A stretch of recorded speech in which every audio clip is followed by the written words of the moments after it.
people in America, the good people in America, are fed up with here, with these dadgum fence sitters and mealy mouths. All right, what's the primary difference between winners and losers?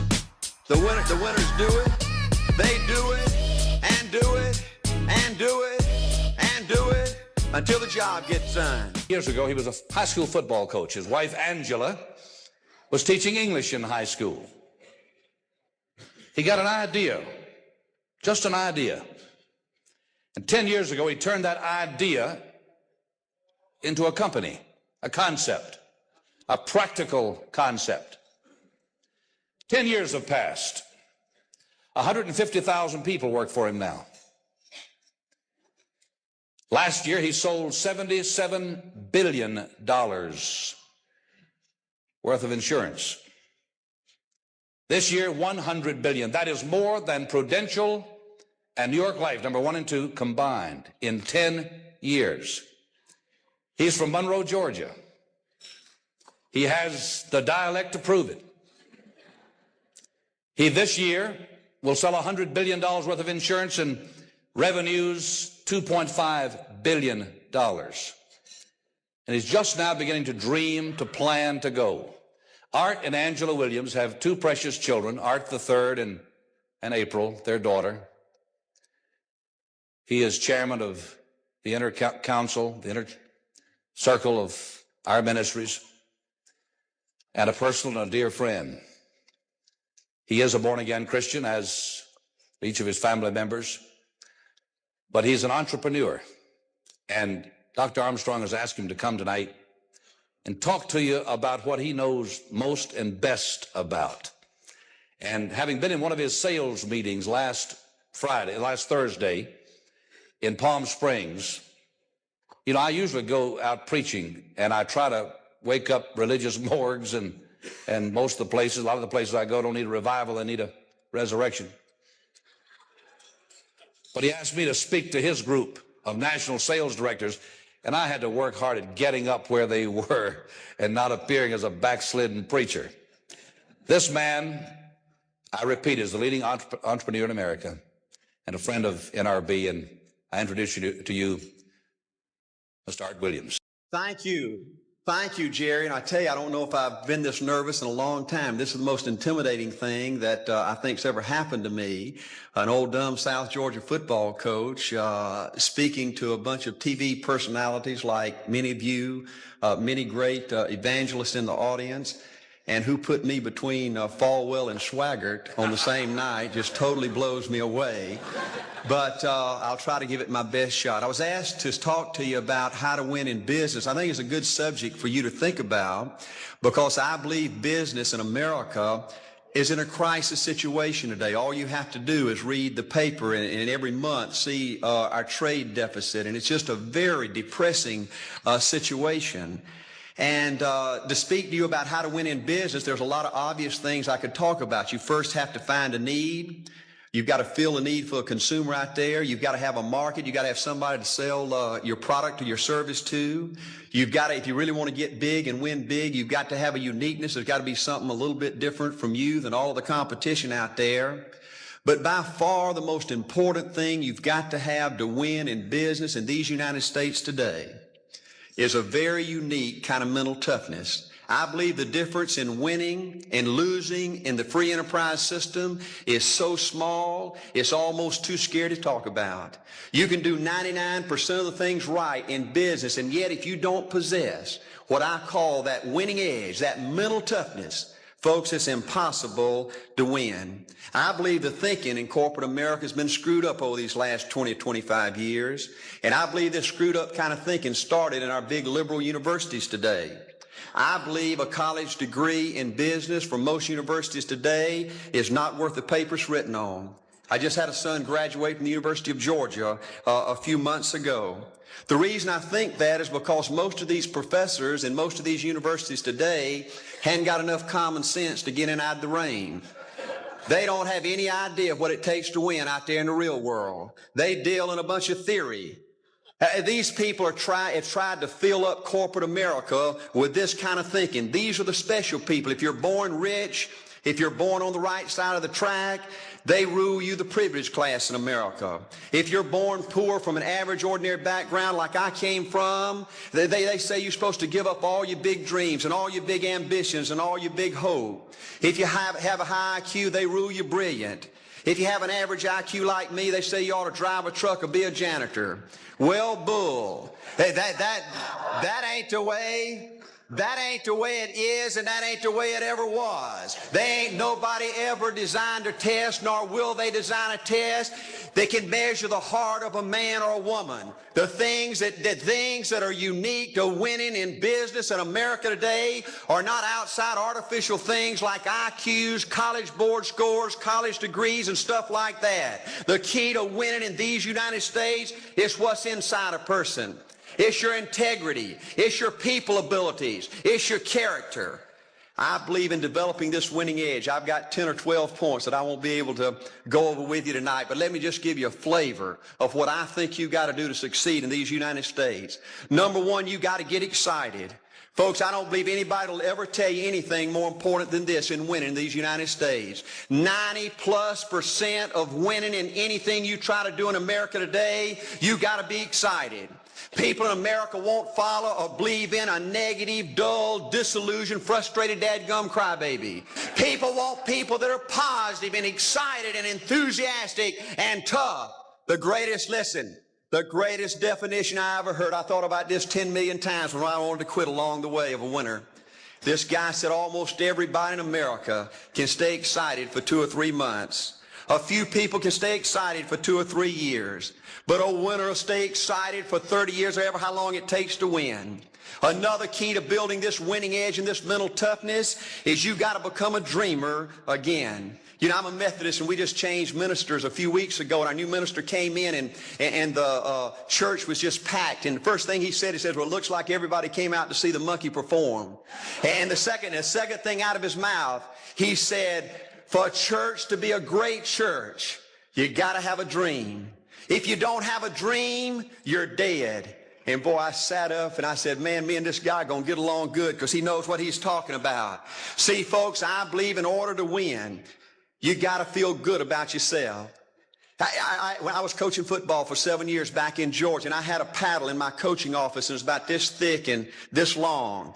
And in the fat end, I had little holes bored in it so you could really get some speed and blister their little butt, you know, when they misbehaved. And I had a rule on my football team that if any kid said, I can't, if any football player heard one of my football players said, I can't, he got to bring him in the coach's office and give him 3 licks. And it took me about a month to get all that thinking out of my players every year, you know, and I'd have football players knock on my door at recess and at lunch and after school. And he said, Coach, he said it. Coach, he said it.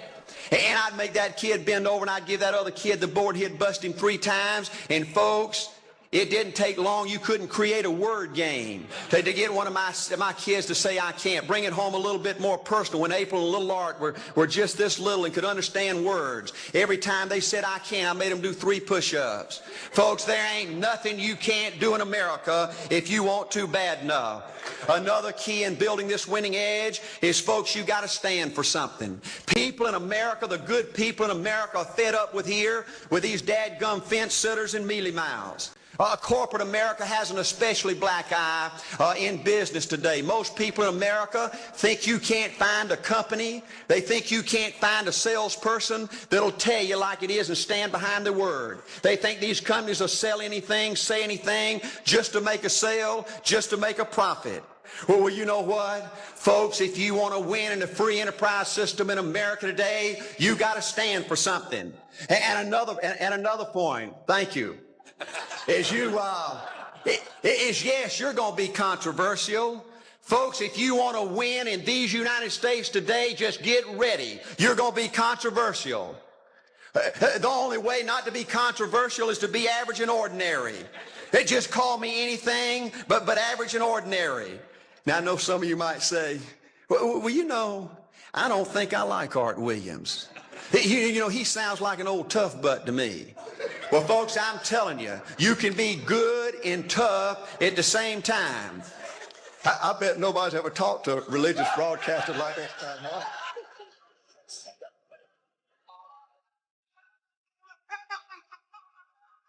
Another key to developing this winning attitude that'll give you a chance to do something great in American business is, folks, you've got to make a total commitment to what you're about.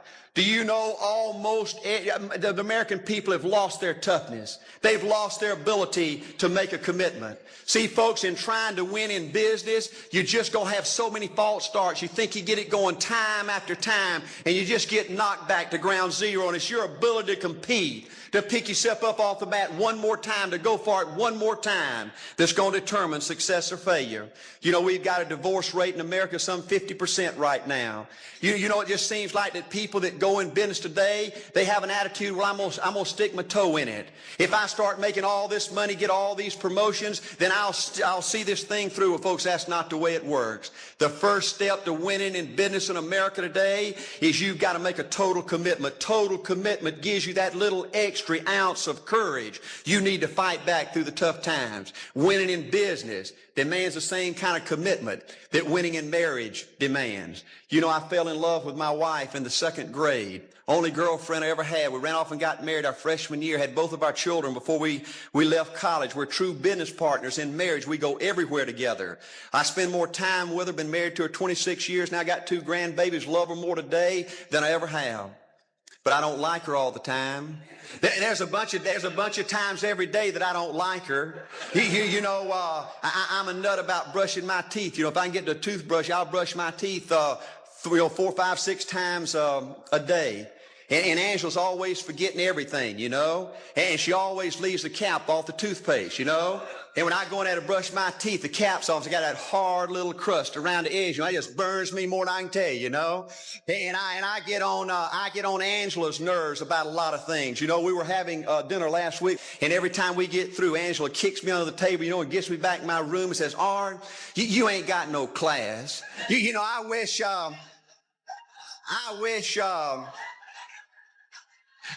Art, you could learn to eat with your mouth closed, you know." But see, folks, if you want to win in business, everything's not going to work out like you want it to, but you got to be committed. I want to have great kids. I want to have a wonderful relationship. I want to have tremendous grandbabies. Another key in building this winning edge in business is you've got to learn to treat people good. Another thing that these universities pollute America corporations with is this attitude: you better not get to know your employees. You better not become friends or get to know the spouse or the children of your employees, because you might have to fire them, you might have to reassign them. And if you're close friends, you can't manage people in a tough-minded way. Bull. Folks, the only way to manage people and get the most out of people is treat them good. Learn to love them and care about them. Yes, it hurts from time to time, but it's the only way. You know, everybody you work with in business, you got to look at them and pretend there's a flashing sign on their chest. And everybody's asking you, make me feel special. Make me feel important. Say something good to me. I want to be somebody. Another key of winning in business in America today is, folks, you got to establish the right kind of priorities. First company I went with 15 years ago was ITT.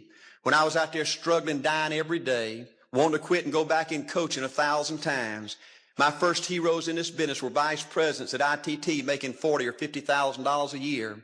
And I said, man, if I could ever get to be that kind of person, it'd be a dream come true. I couldn't want any more out of life.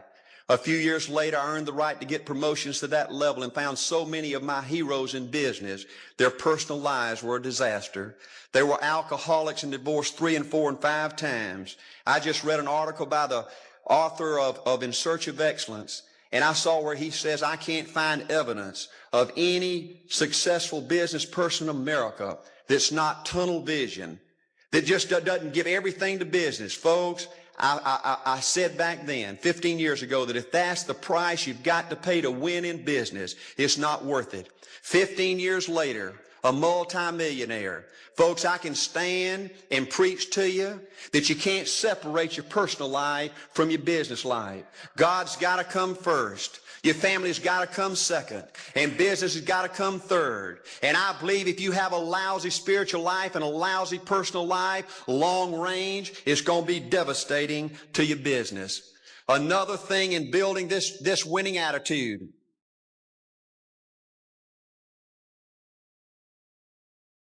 Another thing in building this winning attitude in business. I see tall people make it big in business and short people, dumb people and smart people, fat people and skinny people. But if you cut open the winners in business, I see a heart of a champion. And all these people are competitors and they don't quit. I believe desire and will to win is everything. I don't know why I'm like I am, but my butt's always burning. There's always something say, Art, dadgummit, you're supposed to go for it. Art, dadgummit, you're supposed to be somebody. You're supposed to make a difference with your life. What does the $500,000 a year person do? The $50,000 a year person doesn't do. You look at the outside and study those two individuals, everything seems to be the same. They both are the same sex, they both are the same age, they have the same training, the same positions, the same contract, the same fringe benefits. They both are successful, they work hard, they're good family people, make tough commitments. But what's the difference? What does the $500,000 a year person do? The $50,000 a year person doesn't do. He pays the price and a little bit more. He works hard and a little bit more. He's loyal to the company and a little bit more. He believes in a little bit more. He makes money and a little bit more. He saves money and a little bit more. If you want to win in these United States, you got to be tough and you can't quit. The last thing I'll talk to you about today in building this winning edge is, folks, if you want to win in business, you got to be a leader. Leadership is everything. You show me anything in these United States that win, I'll show you a leader at work. You show me a successful church, Boy Scout troop, club, football team, business, I'll show you something run by a leader. See, I thought at one time in my life you had to be smart to win. I used to have these smart people that dress so pretty and talk so pretty and use these big words. They just intimidated me. And I said, Art, you can't ever be that good. Why don't you just throw in the towel and go on back and coach football for a living? And I found two things out about smart people. I think it's almost impossible for a smart person to win in business in America today. Because I find smart people spend their whole lifetime figuring things out. They're always trying to figure out an easier way and a quicker way. And another thing I found out about smart people is they just don't get around to doing nothing. And see, somebody like Art Williams, everybody said, well, he can't do it. And somebody like that can't do it, but he does it. See, folks, I want you to know almost everybody in America almost does enough to win. They almost get there. They almost are over the hump. They almost have it going. They almost in everything they do, almost is a way of life to almost everybody in America. But the winners do it. What do? They do whatever it takes to get the job done. They do it and do it and do it and do it and do it until the job gets done. And then they talk about how great it is to be somebody they're proud of. We need leaders in America who can do it. If you want to become somebody, do it. If you want to go in business for yourself, do it. If you want to become financially independent, do it. I hear too much talk in these United States. Everybody can talk a good game. We need people in America who can do it. I go all over this country with A.O. Williams, and I have people say, Art, you can count on me. Wonderful. Just do it. Art, I guarantee you this is my last stop. I'm going to win now. Super duper. Just do it. Art, if I could just have one good month and get the ball going, I know I could make it big. Super. Just do it. Art, if I could just pay off this debt, I could really go. Great. Just do it. Art, if I could just sell my house. Do it. But houses ain't selling. Do it anyway. Art, I'm not making any money. What can I do? You just do it. Do what, Art? You do it and do it and do it. Art, I guarantee I'm going to win this contest. Super duper. Just do it. Art, I'm over the hump now. Watch my smoke. Great. Just do it. Art, I want to make it so bad I can taste it. What I do? You just do it. Art, I'm a vice president now. Can I quit doing it? No. Art, I don't know if I can keep on keeping on. I'm really hurting. What I do? You just do it. Do what, Art? You do it and do it and do it. Art, all my life I wanted to be somebody important. Well, what do it then? Art, I'm going to save money so I don't have to go through this again. Great. Just do it. Art, I don't feel like I've had enough training. What I do? You just do it. Art, my manager don't give me no help. What I do? You just do it. Art, you don't understand. I was Mr. Everything at my former company. You don't mean I have to start off down at the bottom and do it, do you? Yep, you really got to do it. Art, Howard, what's the primary difference between winners and losers? The winners do it. They do it and do it and do it and do it until the job gets done. And then they talk about how great it is to finally have achieved something unique and how glad they are that they didn't quit like everybody else and how wonderful it is to finally be somebody they're proud of and make a difference with their life. Thank you.